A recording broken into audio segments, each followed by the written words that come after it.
Jadi tidak ada pilihan lain daripada sembunyi-sembunyi, ya segera kembali ke jalan yang benar gitu. Menurut saya ya, karena susah gitu.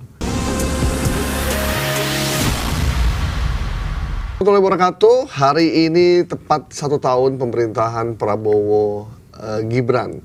Namun kita saat ini tidak membicarakan soal setahun pemerintahan Prabowo Gibran, karena kita akan membahasnya nanti di Sindo Podcast 8 jam nonstop untuk membahas soal rapor Prabowo Gibran di hari Jumat 24 Oktober. Hari ini kita akan bahas satu fenomena seorang menteri yang kerjanya baru 1 bulan tapi serasa udah 1 tahun. Gitu Mas Bung ya. Makanya ini saya bawa buku nih. Biar khusus lengkap untuk nyatet. Nah, kenapa menteri ini menjadi fenomena? Karena kemarin dia baru saja melaporkan atau membuat satu terobosan lapor Pak Purbaya untuk bea cukai dan pajak. Kira-kira kenapa Mas? Nah, khusus pajak dan bea cukai. Nah, ini perlu kita kita sampaikan kepada masyarakat kenapa pajak itu penting dan bea cukai ya, tentu saja. Karena kontribusinya terhadap APBN kita itu 80%. 80% adalah dari pajak. Jadi pendapatan total APBN yang belanja negara kita itu 80% dari pajak. 80% pajak 80% dari pajak, termasuk penerimaan dari cukai ya, kepabean dan cukai. Artinya, kalau di situ ada masalah, berarti ya bahaya sekali gitu. Pendapatannya bahaya sekali, dan beberapa kali memang banyak yang tidak tercapai kan. Ada beberapa kali tidak tercapai dari target yang sudah ditentukan. Karena itu apa yang disampaikan oleh Pak Purbaya yang nanti juga ada lapor Purbaya gitu ya. Lapor Pak Purbaya. Bahwa itu kan menandakan bahwa publik tuh harus mengawasi aparat pajak dan bea cukai. Kenapa? Berarti selama ini memang sering terjadi dugaan penyelewengan di sana gitu. Dan 2 direktorat yang disambangi oleh Pak Purbaya, yang pertama ke bea cukai, yang kedua ke pajak kemarin. Nah, waktu dia ke pajak, dia cek Kortex, kemudian ada pegawainya lagi olahraga di jam kerja. Ada juga yang langsung kering pajak di telepon. Di telepon ya, benar. Terus ada yang sedang di kafe ngomongin tentang investasi. Aduh, gimana ini ya? Bukan investasi negara, investasi pribadi soalnya. Nah, kita mau lihat videonya Mas ya. Bagaimana Purbaya udah membuat lapor Pak Purbaya, dan sudah ada beberapa laporan yang masuk dan akan segera tindak-lanjuti. 2 hari, hampir 16.000 laporan. Artinya, keluhan masyarakat terhadap 2 institusi yang utama sebagai penerimaan negara ini udah muangkal banget ya. Kita nggak tahu. Coba kita lihat. Oke. Video Pak Purbaya bisa diputar nggak? Itu betapa antusiasnya ya orang untuk menyampaikan laporan. Baru 2 hari beroperasi, karena lapor Pak Purbaya, layanan sarana masyarakat untuk sampaikan keluhan atau kendala terkait bea cukai dan pajak dibanjiri belasan ribu aduan. Dari 10 laporan yang ingin segera ditindaklanjuti, ada 1 laporan di mana pelapor menyebut melihat petugas bea cukai yang tiap hari nongkrong di Starbucks, lengkap dengan laptop dan membicarakan bisnis aset.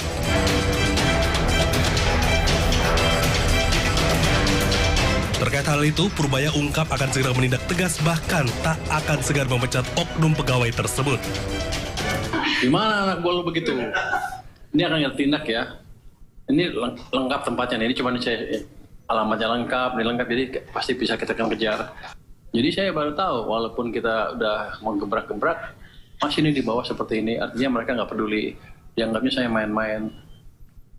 Bilang, hari Senin ke depan, kalau ada yang ketemu begini lagi, gua akan pecat. Walaupun katanya mecat pegawai negeri susah, saya akan pecat. Saya persulit hidupnya. Masa nongkrong di Starbucks berpakai seragam, gak kira-kira lo. Sebelumnya, Menteri Keuangan RI Purbaya Yudisadewa meluncurkan layanan pengaduan bernama Lapor Pak Purbaya. Masyarakat dapat langsung mengirim laporan melalui WhatsApp di nomor 0822 4040 6600. Setiap laporan harus mencantumkan nama lengkap dan email supaya dapat ditindaklanjuti oleh tim Kementerian Keuangan. Tim Liputan iNews melaporkan. Nah, buat Anda yang bekerja di lingkungan pajak maupun bea cukai, atau Anda yang pernah berhadapan dengan aparat pajak dan bea cukai, kalau Anda mau melaporkan, laporkan sekarang. Ya. Ya, jadi mumpung ada kesempatan, kalau kita ingin memperbaiki sistemnya, lakukan sekarang, sampaikan apa adanya, jangan ada yang ditambahkan maupun dilebihkan. Mas, tadi Pak Purbaya ancamannya serius loh. Serius. Saya akan persulit hidupnya. Mungkin dia udah kesel banget ya? Meskipun nadanya datar ya, tapi itu sangat menohok menurut saya. Artinya itu mungkin dia udah baca laporan banyak. Udah banyak. Laporan sehingga harus lahirlah kebijakan lapor Purbaya itu, dan ternyata dalam 2 hari sudah itu yang dibacakan baru yang nongkrong di kafe. Iya. Ini saya mau bacain ya. Ada beberapa lagi contoh beberapa yang dibacakan Pak Purbaya nih. Ini penonton diperhatikan ini. Tadi ada yang nongkrong di kafe membicarakan soal aset. Aset siapa itu? Tapi aset orang.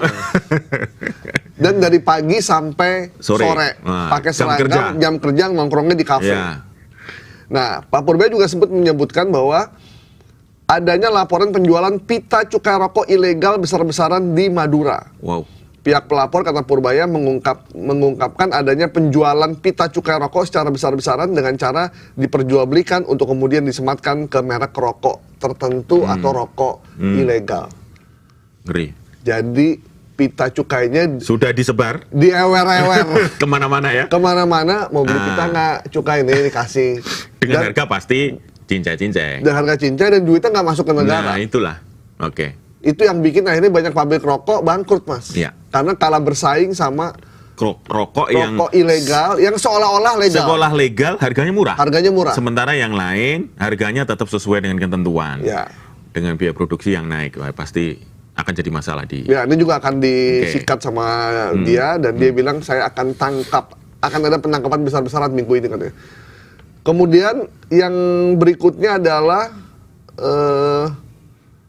soal ia menyebut perilaku yang dialami seorang importir dari layanan bea cukai.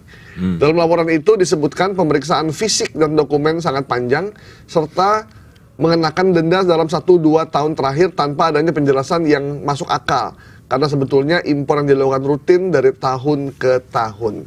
Ya. Jadi ini aparat nakal nih, aparat bea cukai nakal yang memberikan denda secara menyeluruh kepada importir. Oke. Kemudian kasus berikutnya adalah tindakan pemberantasan rokok ilegal di Kabupaten Karimun, Kepulauan Riau. Menurut Purbaya, dalam laporan itu disebutkan otoritas bea cukai sebatas menindak peredaran rokok ilegal di warung-warung kecil tanpa membasmi distributornya langsung. Di dalam laporan tersebut, tindakan bea cukai sama sekali tetap memberikan kehidupan bagi para cukong yang menjadi distributor terbesar rokok ilegal bila hanya menindak peredarannya di warung-warung kecil. Jadi dia hanya menindak warung-warung kecil. Ya. Sementara cukongnya nggak dipelihara.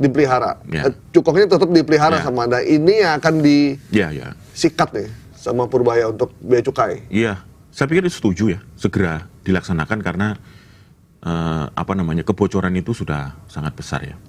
Karena target pajak 2025 itu sekitar 2.491 triliun. Nah ini dari PPN, PBB, PPH, dan kepabianan dan cukai. Itu kenapa juga ada suara bahwa PPN saatnya diturunkan lah yang kemarin sempat ramai. Nah, yang pajak juga ada laporan nih, Mas.